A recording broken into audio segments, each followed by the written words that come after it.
자기는 형통한데 의롭게 살고 있는, 자신은 고난을 받고 있는 것. 아기는 안 돼야 되잖아요. 근데 잘 되고 있는 거예요. 근데 나는 또 내가 원래 잘 돼야 되잖아요. 내가 하나님을 신실하게 섬기는 자니까 복을 받아야 되잖아. 그런데 안 되고 있어요. 고난 받고 있어요. 이 모순된 현실 때문에 깊은 시름에 빠져 있었던 겁니다. 그럼에도 불구하고 이 시인이 이 한 것 중에 중요한 것은 불평 불만을 하지 않았다는 거예요. 마음에는 있어요. 마음에 있는데 불평 불만을 하지 않은 거예요. 남들한테 귀에 들리게 하지 않은 거예요. 사람은 하고 싶은 말이 많아요. 하고 싶은 말이 많은데 하고 나면 속에다 후련해. 불평 불만도요, 말하고 나면 다 속에다 후련해. 근데 그것을 말하지 않았다라는 거예요. 여러분, 제가 그전에 한번 말씀드렸지만은 우리 안에 있는 여러분의 입속에 침이 있어요, 없어요? 침이 있죠. 근데 그 침을 뱉는 순간에 그 침은 더러워지는 거야. 가래침을 탁 뱉어보세요. 내 안에 있을 때는 더럽다고 느끼지 않았어. 그러니까 우리가 침 나오면 꿀떡 삼겼잖아. 침이 자꾸만 나오면 꿀떡 삼겼다고. 근데 더러웠다고 느끼면서 삼킨 사람 없어. 내 침이니까. 근데 내 침인데도 불구하고 뱉었다가 다시 그것을 쓸어 담아서 내가 입에 넣으려면 넣어요, 안 넣어요? 그땐 더러운 거야. 그땐 더러운 거야. 그러니까 뱉고 나서는 더러운 것이 되는 거야. 그래서 우리가 때로는 불평불만이 있을 때 그 말을 안 했을 때는 그래도 괜찮아요. 근데 뱉는 순간에 더러운 말이 되는 거야. 더러운 말이. 그래서 이 시인이 그런 것을 고백하는 것이 오늘 말씀 아주 중요한 겁니다. 정말 불만이 많았어요. 불평이 많았어요. 왜? 악인은 잘 되고 나는 의롭게 살려고 하는데 나는 고난을 받고, 그래서 이것에 대해서 하나님 앞에 불평불만할 수 있고 사람들에게도 불평불만할 수 있었는데 그는 불평불만하는 원망하는 죄를 짓지 아니했다는 거예요. 그것도 죄야, 죄. 죄를 짓지 아니하고 주 앞에 나아가서 그 신앙적으로 그 문제를 해결하려고 노력했다라는 것이 오늘 말씀의 고백이에요. 우리 14절 말씀 다시 한번 읽어봅니다. 시작. 나는 종일 재난을 당하며 아침마다 징벌을 받았도다. 악인은 재난도 당하지 않고 매사에 형통한 듯이 보이는 것과는 반대로 의인에게는 늘 고난이 따른 것에 대한 하나님의 큰 뜻을 미처 이해하지 못한 시인의 불평과 원망이라고 말할 수 있어요. 그래서 시인은 아직 의인에게 닥치는 고난이 자신의 신앙을 정금같이 단련시키기 위해서 하나님이 허락하신 시련임에도 그걸 이해하지 못했을 때 이런 원망을 하게 됐다는 것입니다. 요한계시록 3장 19절에 보면 하나님은 살아난 자를 징계하신다. 하나님은 살아난 자를 징계하셔요. 그 징계가 없으면 뭐라 했어요? 사생자라 했어요. 그러니까 하나님은 살아난 자에게 징계를 하시는 것이다. 그러므로 하나님의 말씀을 이해하려면 어떻게 해야 돼요? 하나님께서 우리한테 하나님의 뜻을 알려준 성경을 읽어야 되는 거예요. 성경을. 우리 지난해에도 연말까지 결산해서 성경 읽은 거 나왔지만 우리 신앙생활 좀 하신 분들은 저는 그래요. 더도 말고 그냥 1년에 1독 정도만 하세요. 1독 정도. 그냥 1독 정도만 해도 제가 볼 때는 성도님들은 무난한 신앙생활을 하실 수가 있어요. 근데 이렇게 뭐가 바빠서, 어떤 일이 바빠서 이렇게 성경을 못 읽으시죠? 돈을 많이 버느냐고? 뭐 우리 교회 헌금하는 거 보면은 돈 많이 버는 분도 없어. 서울 같은 데서는요 몇 천만 원씩 하는 분들도 많이 계셔요. 다 목회자들은 다 공유하잖아요. 그냥 주일헌금 몇 천만 원씩 하는 분들도 계시대요. 깜짝깜짝 놀랐는데 걔가 온라인이다 하는 거야. 온라인에다가 돈을 다 두툼하게 가져올 수 없으니까. 우리는 그런 거 없잖아요.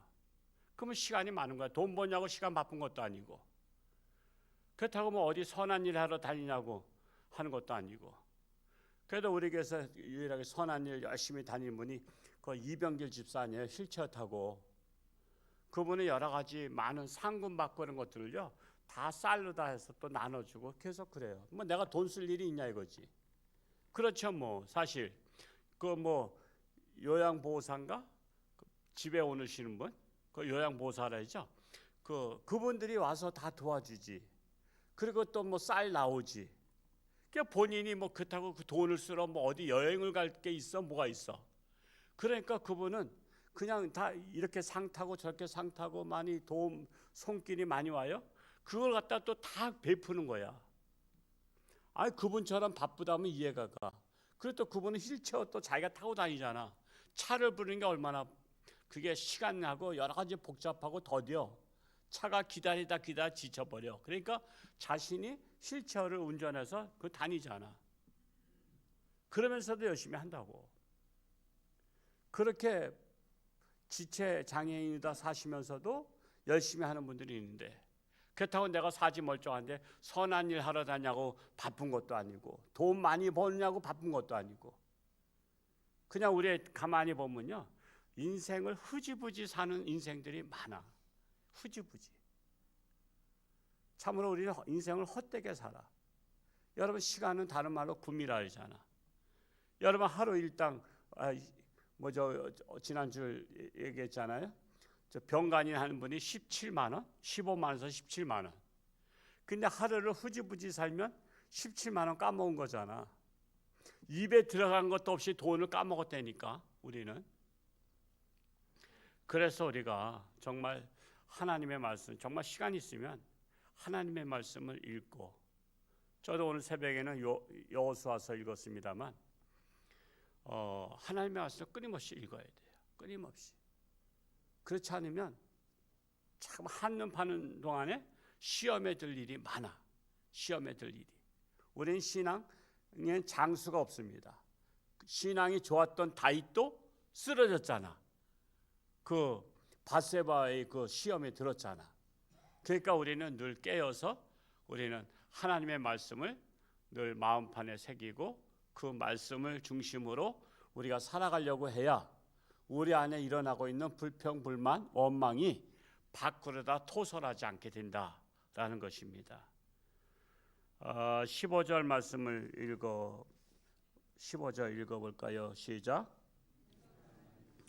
이르기를 내가 그들처럼 말하리라 하였더라면 나는 주의 아들들의 세대에 대하여 악행을 행하였으리이다. 이게 무슨 말이냐면 14절과 같은 생각을 했기는 했지만 14절이 뭐죠? 나는 종일 재난당하며 아침마다 징벌받았다는 생각을 하긴 했지만 그것을 입 밖에 발설하지 않으려고 조심했다는 거예요. 시인은 자신의 원망과 불평, 회의적인 생각을 공공연히 내뱉었을 경우 다른 사람들한테 악 영향을 끼칠 것을 염려해서 발설하지 않았다는 거예요. 내가 원망과 불평을 말했더라면 주의 아들들의 세대에 대하여 악행을 행하였으리라. 이게 무슨 말이냐? 다음 세대에게 후배들에게 또 초신자들에게 악 영향을 끼치는 자가 되었을 것이라는 거예요. 그래서 여러분 우리 교회 지도자들은 조심해야 될 게 있어요. 지도자들은요 대개 신앙생활 좀 많이 한 분들이잖아. 때로는 이 교회에서도 했고 저 교회에서도 했고 저 같은 경우에도 제가 교회를 많이 교육자로 있다 보니까 많은 교회를 다녔단 말이에요. 그러다 보면 저 교회 좋은 점이 있고 이 교회 안 좋은 점이 있고 또 저 교회 나쁜 점이 있는데 이 교회는 좋은 점이 있어. 근데 좋은 것은 문제가 안 돼. 그건 당연한 거야. 근데 이 교회는 뭐가 안 좋구나. 그러면서 자꾸만 이게 다른 분들한테 얘기를 해. 지도자들이 자꾸만 얘기를 해. 그냥 붙잡고 얘기를 해. 우리 목사님 설교를 잘 못하시는 것 같아. 성경도 안 보시나 봐. 기도 잘 안 하시는 것 같아. 목사님 기도가 왜 그래? 그러면서 자꾸만 이렇게 얘기하다 보면 누가 시험 드냐 하면 초신자들이나 신앙이 연약한 자들이 자꾸만 시험에 들고 신앙을 바짝바짝 들어오지 않고 참 떠나게 돼. 그런 일들이 교회마다 있어. 우리 교회도 지금은 그래도 그나마 거의 다 없어져서 다행인데, 우리 교회도 한 10여 년 전만 해도 그게 심했어. 참 안타까웠어. 그냥 붙들고는 얘기하는 거야. 목사님 잘못에 대해서. 우리 목사님 뭐가 잘못됐다면서. 그러니까 자꾸만 성도 시험 드니까 떠나. 그런 일들이 이 노예 안에, 제가 임원을 하냐, 우리 강원노예는요, 한번 부회력석이 되면은 부회력석이 또 해력석이 또 부석이 석이 또 거기에다가 또 이제 부노회장, 노회장 6번 6년을 해야 되는데, 또 5년마다 장로님이 또 노회장 하시니까 이게 7년에서 8년을 하게 돼. 그러니까 임원을 7, 8년 하다 보니까 늘 교회 안에 분쟁 문제 때문에 그거를 노예가 조정해주고 그거를 문제를 해결하냐고 제가 한 7년 동안 그 문제 가지고 싸웠어. 각 교회 문제들이 있는데 그 자꾸만 교회마다 똑똑한 사람들이 있어가지고 자꾸만 그냥 고발하고 자꾸만 교회가 문제가 일으켜서, 그래서 저희 교회보다 더 컸던 교회가 반쪽 난 교회들이 여럿이 있어. 결국은 교인들이 다 떠나는 거야. 그럼 뭐예요? 내가 굉장히 뭐 아는 것 같지만 내가 자꾸만 불평불만 원망을 하다 보니까 교인들이 다 떠나고 교회가 무너뜨리는 역할을 하는 거야. 그래서 우리는 내가 하고 싶은 말이 있다고 해도 입 밖에 내면 더러운 것이 되는 거야. 불평이 있다 할지라도 불만이 있다 할지라도 그것을 내놓는 순간에 나는 교회를 무너뜨리는 주인공이 되는 거야. 지금 그것 때문에 지금도 또 한 문제가 있어요. 그래서 지금 어느 분이 또 교회를 또 떠나야 되는 입장이야. 늘 그냥 교회마다 목사님 마음에 안 들으니까 3년마다 계속 갈아치는 거야. 여러분, 갈아치는 교회는요, 그런다고 저기 한 줄 아세요? 여러분 다 자기 수준에 맞게 있는 거예요. 여러분 갈아치고서는 뭐 새로 결혼하면 뭐 좋은 남자 좋은 여자 만날 것 같으세요? 자기 수준을 높여야지 좋은 사람 만나는 거지, 자기 수준이 밑바닥인데 어떻게 좋은 사람 만나? 갈아친다고 되는 게 아니라니까. 내 수준을 높여야 되는 거예요. 우리나라도 이 정치가 이 모양 이 꼴 된 것도요, 국민들이 갈아친다고 되는 게 아니야. 왜? 국민들의 수준이 높아지면은 높은 사람을 뽑는데 국민들의 수준이 낮으니까 그냥 공짜로 주고 뭐 돈 주고 공짜 주면, 그러다 베네수엘라 망한 거 아니에요. 세계에서 가장 석유 1위가 베네수엘라라잖아요. 나는 그거 어디 붙었는지도 몰라. 그 남미 쪽에 그 어디 그 위에 좀 붙어 있는 것 같은데, 계속 공짜 줬잖아. 공짜 주는 바람에 사람들이 다 마음이 다 병들었어. 그래가지고 빚만 잔뜩 져서 지금 돈이 휴지 조각이야. 근데다 또 왜 마약 장사를 해? 그렇게 석유 많이 나온 나라가. 그게 마약 장사를 해가지고 다른 나라들을 팔아가지고 다른 나라 사람들을 그냥 다 병들게 하고, 지금 우리나라도 지금 마약이 엄청나다는 거 아세요? 이걸 잡아들여야 되는데 안 잡아들여. 이거를 마약범들이 얼마나 많은지 몰라요. 그래서 국민 수준이 높아져야지 올바른 지도자를 뽑지, 국민 수준이 낮으면 낮은 사람을 뽑을 수밖에 없는 거예요. 그냥 백날 갈아봤자 그거야. 그래서 우리는 남들 잘못을 말하기 전에 나 수준을 높이자 이거야. 나 수준을 높이자 이거야. 남을 비판하기 전에 내 눈에 뭘 봐? 들보를 보자 이거야. 남의 티를 보지 말고 자기 자신의 들보를 보라 이거야. 그러니까 참 이런 일들이, 그래서 지금도 하나 안타까운 분이 지금 어느 노예로 다 가야 되느냐 하고서는 또 이렇게 하고 그랬는데, 그게 목사님 쫓아내고서는 또 새로운 분 오면 뭐 할 거야. 내가 볼 때 벌써 강원노예 제가 있는 동안에 5-6명이 바뀌었거든. 그러니까 목사 누가 왔는지도 몰라. 뭐 3년마다 바뀌니까 마음에 안 들어서 쫓아내다 보니까 한 150명 되던 교회가 20-30명 남았어. 결국은 목사님 잘못해서 책임이라고 하지만 불평불만하고 원망하고 그런 사람이 교회를 무너뜨린 역할을 한 거예요. 그래서 그 교회 원로 장로님이 저한테 연말에 전화가 왔어요. 어쩌면 좋으냐고. 또 목사님 나가야 되겠고 교회가 또 이렇게 무너지게 됐다고. 그래서 교인들이 안 나온대. 교인이 안 나온대. 그거 제가 어떻게 하겠어요? 남의 교회 문제 어떻게 하겠어? 난 내 교회도 힘든데, 내 교회도 제대로 하기도 힘든데. 그냥 밤에 한참 통화했어. 그냥 1시간 이상 통화했어. 우리 교회에 이렇게 장로님이 좀 힘쓰세요. 이제 원로 장로 말도 안 들어. 원로 장로 말도 안 들어. 나도 힘이 없어. 내가 말해야 씨도 안 맥혀. 그냥 어르신들을 우습게 여기는 거야. 어르신들을. 왜? 내가 잘났다 이거야. 내가 잘났다. 잘났어도요. 어르신들이 초등학교도 안 나왔어도 어르신을 존경할 줄 알아야 돼요. 공경할 줄 알아야 돼. 여러분 부모님이 그렇게 많이 빡빡 배우지 않았잖아. 그 시대에 정말 먹고 살기 힘들었잖아. 그렇다고 내가 박사학위 받았다고 무시하면 안 되는 거야. 우리 부모님은 나를 이렇게 만든 것만 해도 감사한 일이지, 우리 부모님 똑똑하지 않다고 무시하면 그건 정말 페르나나 마찬가지입니다. 그래서 참으로 이 말씀에 보면 자기가 원망을 하지 않은 것은 다음 세대 주의 아들들의 세대에 악행을 행하였으리라. 악영향을 끼쳤다는 거예요. 그래서 자기가 이것이 정말 맞지 않지만 악인이 형통하고 의인이 고난받는 것이 자기로서는 이해하기 어려웠지만 그래도 입으로다가 토설하지 않았다는 거예요. 발설하지 않았다는 거예요. 16절 말씀 읽어볼까요? 시작. 내가 어쩌면 이를 알까 하여 생각한즉 그것이 내게 심한 고통이 되었더니, 시인이 하나님의 깊은 뜻을 알기 위해서 묵상했다는 거예요. 악인이 형통하고 의인이 고난받는 것에 대해서 묵상했더니 17절에 답이 나오는 거예요. 17절 말씀 읽고 마칩니다. 시작. 하나님의 성소에 들어갈 때야 그들의 종말을 내가 깨달았나이다. 하나님의 성소에 들어갈 때는 종말을 말하고 있는 거예요. 종말. 하나님의 때, 말세를 말하고 있어요. 그때 악인들이 형통했던 것이 성소에 들어갈 때 어떻게 심판받는 것을 알게 됐다는 거예요. 그때서 알게 됐다는 거예요.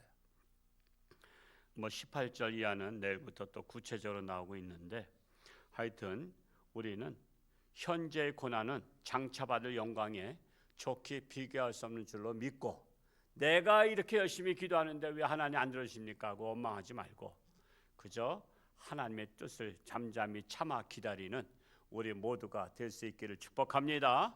오늘 하루도 하나님과 동행하며 승리하는 복된 날 될 수 있기를 축복합니다. 할렐루야. 고맙고 감사하신 아버지 하나님, 오늘도 새벽을 깨우며 하나님 앞에 달려나왔습니다.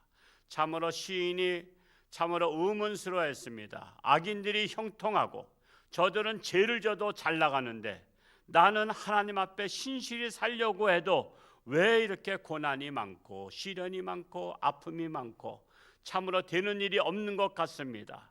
그럴 때마다 시험에 들만하고 의심이 들만하고 불평불만 원망하고 싶을 때가 한두 번이 아닙니다. 그럼에도 불구하고 끝까지 참고 참았더니 결국 하나님의 성소에 들어갈 때 그 악인들의 형통했던 것이 허사인 것을 깨닫게 되었다라고 고백하고 있습니다. 우리가 하나님을 바라보며 의지하며 때로는 어떤 시험, 예기치 아니한 고난과 시험이 왔다 할지라도 우리는 원망 불평하지 말고 잠잠히 참아 기다리며 하나님의 뜻을 기다리는 지혜로운 또한 인내 있는 성도들이 되기를 간절히 원합니다. 금년도에 우리가 희망을 품고 힘차게 출발하는, 역경을 이기고 승리하는 우리 모든 성도들 되게 하여 주옵소서. 아직도 육신의 질병으로 사경 헤매는 사랑하는 교우들 불쌍히 여기시고 하나님의 능력의 손길로 안수하시며 깨끗함 받고 건강한 삶을 살아갈 수 있도록 축복하여 주옵소서. 감사드리며 예수님의 이름으로 축복하며 기도하옵나이다. 아멘. 주여